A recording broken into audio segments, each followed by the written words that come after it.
এই যে সকাল হলো আর এই যে সকালের কাজ করতে রান্নাঘরে চলে আসলাম। পরোটা গুড ভাজবো, মর্নিং, কেমন ভেজে আছেন? তারপরে আশা আপনাদের করছি সামনে ভালো আসছি। আছেন। আমিও ভালো আছি। আমি আজকে টিফিন থেকে আপনাদের সাথে ব্লগটা শুরু করলাম। আমি পরোটা বানাবো, পরোটা আর আলুর দম করবো। আপনারা কেমন আছেন? আশা করছি ভালো আছেন। আপনাদের ভালোবাসায় আমিও ভালো আছি। এখন থেকে আমি ব্লগটা শুরু করছি, দেখতে থাকুন। আশা করছি আপনাদের ভালো লাগবে। এই যে পরোটাগুলো ভেজে নিই, দেখতে থাকুন। এই যে পরোটাগুলো ভেজে নেব, ভেজে নিয়ে আলুর দম বসাবো। এখানে ভয়েসটা দিতে পারিনি, ওই জন্য ভয়েসটা দিয়ে দিলাম। আজকে ভয়েস দিতে খুব ঝামেলা হচ্ছিলো, ওই নেটে খুব ডিস্টার্ব করছিলো। এই যে সুন্দর করে পরোটাটা ভেজে নিয়ে তারপর আলুর দম বসাবো। এই যে এবার আমার আর মেয়ের জন্য পরোটা ভেজে নেব। পরোটা আর আলুর দম। মেয়েটা কাজ করতো, কাজটা ছেড়ে ছেড়ে দিল। কাজটা পোষাচ্ছে না, প্রচণ্ড খাটনি করাচ্ছে আর পয়সা দিচ্ছে না। এটাই ওর জন্যই ও কাজটা ছেড়ে দিল বলেই এখনও মেয়েটা ঘরে আছে, কাজের চেষ্টা করছে। দেখি কাজ হলে কাজে আবার যাবে, তখন দেখবো। আমাদের এই যে পরোটা আমার আর মেয়ের তৈরি করে নিলাম। তারপরে আলুর দম বসাবো। কড়াইতে তেল দিলাম, তেজপাতা আর একটু গোটা জিরা দিয়ে আলুটা একটু ভেজে নেব ভালো করে, লাল লাল করে ভেজে নিয়ে তার মধ্যে মশলা দেবো। যে পেস্ট করে নিয়েছি পেঁয়াজ, রসুন, আদা, জিরা পেস্ট করে নিয়েছি। ধনেটা খালি পেস্ট করব না, ধনেটা গুঁড়ো দেবো। আর হলুদটা শেষ হয়ে গেছে, হলুদটা ওই জন্য পুরো উপর করে দিলাম। লবণ হলুদ দিয়ে ভালো করে কষাবো, তেল ছাড়া অবধি কষিয়ে নেবো। এইভাবেই কষে গেছে, এবার জল দিয়ে দেবো। এই যে ভালো করে কষিয়ে দিয়েছি। আলুর দমটা খেতে খুব ভালো হয়েছিল। এই যে বিছনাটা তোলা আপনাদের সাথে শেয়ার করছি। আমার ব্লগটা যারা দেখছে, বিছনাটা তুলে নেবো, বিছনাটা তোলা আপনাদের সাথে শেয়ার করব। এখন তো বৃষ্টি হচ্ছে, ওই জন্য একটু হালকা হালকা রাত্রিবেলায় ঠান্ডা লাগে, ওই জন্য আমাদের কাঁথা চাদর এগুলো লাগেই। এই যে বিছনা তুলতে অনেকটা সময় লাগবে, বিছনা তুলে নিলেই ঘরটা দেখবেন ফ্রেশ লাগে। সকালবেলা উঠে আমি ফ্রেশ হয়ে নিই, ফ্রেশ হয়ে কিছুটা মোবাইলের কাজ করি। মোবাইলের কাজ করে তারপরে ঘর ঝাড় দিয়ে তারপরে করি জামাটা ফ্রেশ হয়ে। তারপরে এডিটটা করি কিছুটা, ফেসবুকে শর্ট ছাড়ি, ফেসবুকে ছাড়ি, তারপরে আপনাদের সাথে দেখা করতে ব্লগটা শুরু করি। এই যে বিছনাটা সুন্দর করে তুলে নিলাম। এই যে চাদর হালকা একটা ঠান্ডা থাকেই, ওই জন্য চাদর কাঁথা কম্বল তো ঢুকিয়ে দিয়েছি, ওই জন্য ওগুলো আর বের করছি না। ওগুলো বের করলে আবার রোদ্রে দিয়ে উঠাতে হবে। এই যে চাদর টাদরগুলো গুছিয়ে নিচ্ছি সুন্দর করে। চাদর আর কাঁথা লাগছেই। এখন এই যে বৃষ্টি হচ্ছে মাঝে মাঝে, ভালোই ঠান্ডা লাগছে। আবার সকাল হলে আবার একটু গরম লাগে, তাও ওয়েদারটা ভালোই আছে। এইটাই আমাদের মানিয়ে নিতে হবে, এইটাই সিজনের জিনিস সিজনে মানাতেই হবে। ঠাকুরের কি দোষ, আমরা এক এক সময় বলি কি ঠান্ডা পড়েছে, গরমের দিনটাই ভালো। আবার গরম আসলে বলি ঠান্ডা ভালো, বৃষ্টি আসলে বলি রোদ্দুর ভালো। ঠাকুরও বা কী করবে, ওই জন্যেই সে মানুষের কোনো কিছুতেই মন ভরে না। ওই জন্যেই ঠাকুরও এরকম এখন বৃষ্টি দিচ্ছে, রাত্রে তো শুয়ে শান্তি পাচ্ছি, কিন্তু মানুষের কোনোটাই মন ভরে না। যখন যেটা আসবে তখন সেটাই বলবে যে এইটা কেন আসলো। গরমের দিন আসলে ভাবি শীতের দিনটা ভালো, শীতের দিন আসলে বলি গরমের দিন ভালো। মানুষের কোনো জিনিসেই সন্তুষ্ট না। এই যে সুন্দর করে এই যে বিছনাটা তুলে নিলাম, বিছনা তুললে দেখবেন ঘরটাই অন্য রকম লাগে, ওই জন্য বিছনাটা আগে তুলে নিলাম। এবার আস্তে আস্তে কাজগুলো রান্না বসাবো, ঘর দূর গুছাবো, দেখতে থাকুন, আমার সাথে থাকুন। এই যে এখানে ডাল মেপে সুন্দর করে ভেজে নেবো, ভেজে ধুয়ে বসিয়ে দেবো। ডালটা ভাজতে ভাজতে বাসন কটা আছে গুছিয়ে নেব, গুছিয়ে নিয়ে তারপরে বসিয়ে দিয়ে তারপরে টিফিনটা করব। এই যে ডালটা ভালো করে ভাজতে বসিয়ে বাসন কটা গুছিয়ে নেব। এই যে বাসন গুছালেই আমার মোটামুটি এই বাসি কাজের পর্বটা শেষ হবে। আবার নতুন কাজ রান্না বান্নার দিকে ঝোঁক দেবো। এই যে টিফিন করে নিলাম, এই বাসন কটা গুছিয়ে নিলাম সকালের। এবার ডালটা ভেজে ধুয়ে জল দিয়ে দেবো। এই যে এবার ভাজা হয়ে এসছে, এই চামচ টামচগুলো জায়গায় রেখে ডাল ভেজে ধুয়ে জল দিয়ে দেবো। এই যে সুন্দর করে ধুয়ে নিই, আমি ভেজে ধুয়ে নিই, না হলে ডালে নোংরা থাকে। এই যে দেখুন, এই যে টিফিনটা খেতে চলে আসবে, যে টিফিন আপনাদের সাথে খাওয়াটা শেয়ার করব। টিফিন আজকে খুব সুন্দর হয়েছিল আলুর দমটা। এরমভাবে করে খাবেন, দেখবেন পরোটা দিয়ে হেভি লাগে খেতে। আমি কোনো এক্সট্রা কোনো মশলা দেইনি।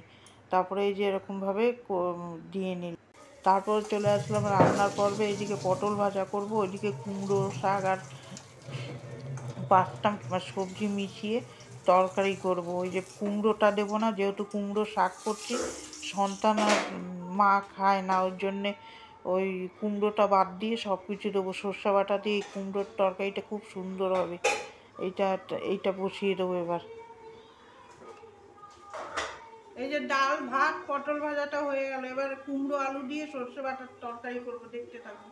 টিফিন হয়ে গেছে, এবার এই রান্নায় চলে গেছি। ডাল ভাত আর ওই পটল ভাজা হয়ে গেছে, এবার এই সরি, আমি বলেছি পোস্ত বসাবে, পোস্তটা হবে কিন্তু পরে বসাবো। আগে কুমড়ো শাক দিয়ে পাঁচমিশালি সবজি দিয়ে, কুমড়োটা খালি দেবো না, কুমড়ো আর কুমড়ো শাক খায় না ও। কুমড়ো শাক আর কুমড়ো হলো সন্তান, তো ওই জন্য ওইটা দুটো মিশিয়ে দেয় না। বেগুন আলু দিয়ে সর্ষে বাটা দিয়ে একটা চচ্চড়ি মতন করব।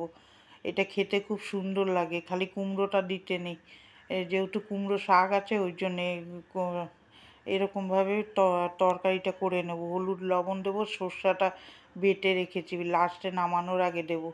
এই যে সুন্দর করে, ওয়েদারটা ভালো আছে বলে কষ্টটা কম হচ্ছে রান্না করতে, না হলে ওরকম গরম পড়লে আর রান্না করা খুব কষ্ট হয়ে যায়। এই যে হলুদ দিয়ে দিলাম, হলুদ। আর আমি ঠাকুরের বাতাসা এনে রেখে দিই, আমার মার ঘরে পুজো হয়, মাও রেখে দেয়, মা আমাদের দিয়ে দেয়, আর আমিও যা পুজো দিই বাতাসাগুলো সঞ্চয় করে রেখে দিই। তরকারিতে দিয়ে দিলে খাওয়া হয়ে যায়, তাহলে চিনিটা একটু কম লাগে। এরমভাবে হিসাব করেই আমার চলতে হয়। এই যে তরকারিটা ঢাকা দিয়ে দিলাম, হয়ে গেছে। এবার এই যে সর্ষে বাটাটা দিয়ে দিলাম, সর্ষে বাটা দিয়ে নাড়াচাড়া করে নামিয়ে দেবো। তারপরে ঝিঙা পোস্ত বসাবো। এই দেখুন কি সুন্দর হয়েছে, খেতেও খুব সুস্বাদু হয়েছিল। আমি এই পরে আপনাদের সাথে ভয়েস দিচ্ছি, এর জন্যেই বলতে পারলাম। এবার এই যে এবার ঝিঙা পোস্ত বসাবো, তখন বলাটা ভুল হয়ে গেছিলো। কুমড়ো শাক বসাবো, আমি বলছি যে পোস্ত বসাবো। এই যে ঝিঙা আর আলু পোস্ত কেটে নিয়েছি, কড়াইতে তেল দেবো আর পাঁচফোড়ন দিয়ে আলুটা ভালো করে ভেজে নেব। আর এই পাশে চাটনি বসাবো আমাদের জন্যে। এই যে একটা আম আছে, আর গরমকালে দেখবেন চাটনি টক খেতেই ভালো লাগে বেশ। চাটনিটা তো আমার খুব ভালো লাগে খেতে। এই যে কড়াইতে পাঁচফোড়ন দিলাম, দিয়ে আলুটা ছেড়ে দেবো। আলুটা ছেড়ে ভাজা করবো ভালো করে। কার কার ভিডিওটা ভালো লাগছে আপনার প্লিজ সাবস্ক্রাইব করে আমার পাশে থাকুন, একটু এগিয়ে যাওয়ার রাস্তা করে দিন। আপনারা দেখলেই আমার ইউটিউবে একটু জায়গা করার হবে, আর না হলে তো আর হবে না। এই যে সুন্দর করে আলুটা ভেজে নিলাম, ভেজে নিয়ে তারপরে পোস্ত তো আমি বাটি না, এমনি দিয়ে এবার এই কড়াইতে চাটনি বসাবো। এইভাবেই করি বলে তাড়াতাড়ি সময় মতন হয়ে যায়। যখন কাজ ধরি আমি একদম সমান তালে কাজ করে নিই, ওই জন্য আমার 1:30-2টোর মধ্যে হয়ে যায়। যে কড়াইতে একটু তেল দেবো, পাঁচফোড়ন দিয়ে আম দিয়ে চাটনি করবো। ওই বাতাসাগুলো সঞ্চয় করে রাখি বলে চাটনি বাটনি খেতে খুব সুবিধা হয়। চিনি দিয়ে করলে না চিনি অনেক খরচা হয়। আমি ওই জন্যে আমার মাও ওই ঠাকুর দেয় বাতাসাগুলো উঠিয়ে রেখে আমাদের দিয়ে দেয়, আমরা নিয়ে আসি। নিয়ে এসে সুন্দর আমরাও পুজো দিই, ওই বাতাসাগুলো রেখে দিই। তারপরে এই যে চাটনি খাওয়া যায়, তরকারিতে দেওয়া যায়, এরমভাবেই হিসাব করে বউদের চলতে হয়। আর না হলে ওরমভাবে তুলে বুটে খেলে আর আমার মেয়ে আর আমি মানুষ করতে পারতাম না। ওই খাওয়ার দিকে আমাদের অতটা ইয়ে নেই, যা হয় তাই হয়ে যায় আমাদের। এই যে জল দিয়ে দিলাম, চাটনিটা বসিয়ে দিলাম, ওখানে ওই যে আলুটা ভাজা হয়ে গেছে, একে একে মশলা দেবো, হলুদ লবণ আর পোস্তটা দিয়ে দেবো, দিয়ে সুন্দর করে নাড়াচাড়া করবো, একটু বাতাসা দিয়ে দেবো। ওরমভাবেই আমি করি। চিনিটা খালি চায়ে ইউজ করি, বাতাসা দিয়ে করি, ভালোই হয়, খারাপ হয় না। ফেলে দেবো কেন, জিনিস যেইটুকুনি বাঁচে আমি রেখে দিই। জিনিস সঞ্চয় করে সংসারে চালালে দেখবেন আপনাদেরই সুবিধা হবে। যত থাকে মানুষ খরচা করবেন ততই সংসারে লাগে। আমাদের যা হয় তাই হয়ে যায়। আমার মেয়ের কোনো বায়নাও নেই ওরকম, আর আমাদেরও নেই, আমাদের যা হয় তাইতেই হয়ে যায়। এই যে পোস্ত দিলাম, দিয়ে একটু কষিয়ে তারপরে ওই ঝিঙাটা দিয়ে দেবো। ওই ঝিঙাটাতে অনেক জল বেরোয়, ওর জন্য ওইটা জল দেবো না, ওইটাই দেখবেন কতটা জল বেরোবে। ওই ওরমভাবে দিয়ে ঢাকা দিয়ে রাখবে। যে চাটনি হয়ে গেছে, এবার বাতাসা দিয়ে একটু ঘন ঘন করে নামিয়ে নেবো। গরমকালে এইসবই ভালো লাগে, মাছ খেতে আমাদের অত ভালো লাগে না। রান্না ম্যাক্সিমাম শেষের দিকে, এবার এই ঝিঙা পোস্তটা হলে আর এই চাটনিটা আমাদের জন্য বানাচ্ছি, আর ডিমের ঝোলটা বানিয়ে রাখবো, ডিমটা পরে এনে আমলেট করে দিয়ে দেবো, তাহলেই রান্না হয়ে যাবে মোটামুটি। রান্না এবার কাপড় জামাগুলো ভিজাবো আর ঘরের কাজগুলো করব। দেখতে থাকুন, কাপড়গুলো ভিজিয়ে নিই। চলে যাব জামা কাপড় ভিজাতে। রান্না হয়ে গেছে, দুপুরে লাঞ্চ মেনুতে হয়েছে ভাত, মুগ ডাল হয়েছে, ওই কুমড়ো শাকের সর্ষে বাটা হয়েছে, আর এদিকে যে ঝিঙা পোস্ত হয়েছে। এই যে রান্না হয়ে গেল, লাঞ্চ মেনুতে এইগুলো হয়েছে। আর এখন বাসন মাজবো আর গ্যাস পরিষ্কার করব, ঘর মুছবো, দেখতে থাকুন। এই যে দেখুন বাসন, আমি আগে কেচে নেব, কেচে মেলে আসবো, কেন এখন একটু রোদ্দুর আছে, বলা তো যায় না, যখন তখন বৃষ্টি চলে আসে। এই যে আমি জানলার কাছে মোবাইলটা রেখে ভিডিও করছি বলে ওই জন্য জানলার ছাপটা উঠেছে। এই দেখুন কি সুন্দর এখন রোদ্দুর আছে, বিকালে আবার ভালো ঝড় বৃষ্টি হবে, বিকালে ভালো ঝড় বৃষ্টি হবে, এই জন্যে সুন্দর করে কেচে নেব। আজকে পুরো শুকাবে না, আবার তুলে রাখবো, আবার আবার পরের দিন দিয়ে শুকাবো। ওই অনেক জামা কাপড় হয়েছিল, একদিন না কাচলে জামা কাপড় হয়ে যায়, আমি খালি জলে ধুই না, এই গরমকাল তো একটু সার্ফ না দিলে গন্ধ হয় ইয়েতে, দিয়ে সুন্দর করে কেচে দিই, কেচে যে সুন্দর করে মেলে দিলাম, এরকমভাবেই আমার সারাদিন চলে যায়। বিকালে আর চিন্তা করুন না কী কাজ করব, ভালো লাগে না তো বিকালে আর কাজ কোনো করতে, মনে হয় খাটের থেকে উঠতে পারি না, গা হাত পা ব্যথা থাকে। ওই বিকালে একটু ঘরটা ঝাড় দিয়ে সন্ধ্যা দেওয়া অবধি সন্ধ্যা দেই, আর তারপরে বিকালে যে টুকটাক কাজ থাকে, আর বেশি রান্না বান্না থাকেও না, ওই জন্য আর বিকালে ভিডিওটা আমি অতটা শেয়ার করি না, সকালেই আমার কাজ বেশি থাকে। তারপরে এই যে জামা কাপড়গুলো মেলে দিয়ে ওই বেলকুনিটা ধুয়ে দেবো, দিয়ে ঘরটা মুছে নেবো। এই যে দেখুন মেলে দিলাম, এই দেখুন আমি লঙ্কার চারা বসিয়েছি, কি সুন্দর হয়েছে।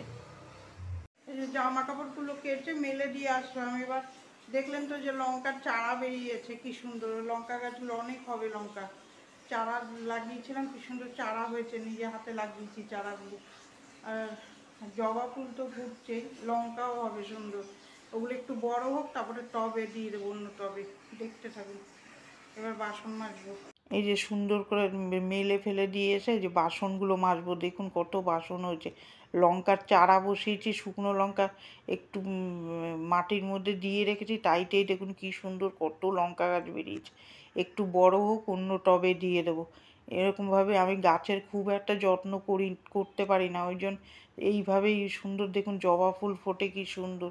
এই যে বাসনগুলো সুন্দর করে মেজে নিচ্ছি, এরকমভাবেই আমার সারাদিনই কেটে যায়। তারপরে খাবো দাবো, একটু রেস্ট নেবো, বিছনায় গা ঠেকালে আর উঠাতে ইচ্ছা করে না। ঘুম দিয়ে উঠি 5:30 5টা, উঠে তারপরে একটু চা খাই, খেয়ে তারপরে সন্ধ্যা দিয়ে তারপরে বসে থাকি, মোবাইলের কাজ করি, বসে থাকি না, মোবাইলের কাজ করি। আমার রান্নার চ্যানেল আছে, ওইটারও ইয়ে করি, ফেসবুকে ছাড়ি, অনেক কাজ থাকে মোবাইলে, কুটকাট কাজ করতেই থাকি, ওই সব বিকালে সারি। সকালে তো আমার সময় হয় না, এডিট করে এই যে ভয়েস দিচ্ছি এখন, কিছুটা কাজ করে সকালে, এই যে তারপরে চলে যাবো ঘর দুটো মুছে এসছে, ওগুলো আর আপনাদের সাথে শেয়ার করিনি, ওগুলো শেয়ার করলে ভিডিও অনেক বড় হয়ে যাবে, 3টের মুছা দেখালে ওইটাই ভিডিও বড় হয়ে যাবে, আর বেশি বড় ভিডিও হলে আপনাদের দেখতে ভালো লাগবে না। আপনারা কীরকম ভিডিও দেখতে চান কমেন্ট করে জানাবেন, আপনারা তো কমেন্ট করেন না, বুঝতেও পারি না। আপনারা প্লিজ একটু সাবস্ক্রাইব করে আমার পাশে থাকুন, ভিডিওটা দেখুন কীরকম লাগছে, ভালো হলেও কমেন্ট করুন, খারাপ হলেও কমেন্ট করুন, তাহলে আমি শুধরে নিতে পারবো ভিডিওটা। এই যে সুন্দর করে ইয়েটা মুছে নিলাম, আবার মুছবো, আমার এই লাঠি দিয়ে মুছে পোষায় না, 3-4 বার করে মুছি, ওইটা আমার পোষায় না, বসে মুছলে না গায়ের জোরটা পড়ে, ভালো পরিষ্কার হয় রান্নাঘর। তারপর চলে আসবো ওই যে রান্নাঘরটা এই যে সুন্দর করে পরিষ্কার করে নিয়েছি। ভিডিওটা এখানেই এন্ড করে দিলাম, রান্নাঘরটা মুছলাম, দেখলেন তো কত কাচলাম, বাসন মাজলাম, এই সব করে এই এখন চান করতে যাব, চান করে পুজো দিয়ে একটু রেস্ট নেব। আর আর আর শরীরে দম নেই, এবার চান করতে যাবো। কালকে একটু বৃষ্টি ছিল, ঠান্ডা ছিল, আজকে আবার রোদ্দুর উঠেছে, গরম। এটা তো গরমের দিনই, গরমই তো পড়বে আর সহ্যও করতে হবে। কালকে বেশ ঠান্ডা ছিল, সকালে বৃষ্টি হয়েছে, বেশ ভালো লাগছিল ঘুমাতে, ঘুমাতে কি কাজ টাজ করতে কোনো কষ্ট হয়নি। আজকে আবার সেরকম একটা গরম লাগছে, আবার দেখি কবে বৃষ্টি হয়। এই ভিডিওটা এখানেই এন্ড করলাম। কার কার ভালো লাগলো একটা লাইক দেবেন, আর কমেন্ট করে জানাবেন ভিডিওটা কীরকম হচ্ছে। ভালো থাকবেন, সুস্থ থাকবেন। কালকে একটা নতুন ব্লগের সাথে দেখা হচ্ছে। টাটা।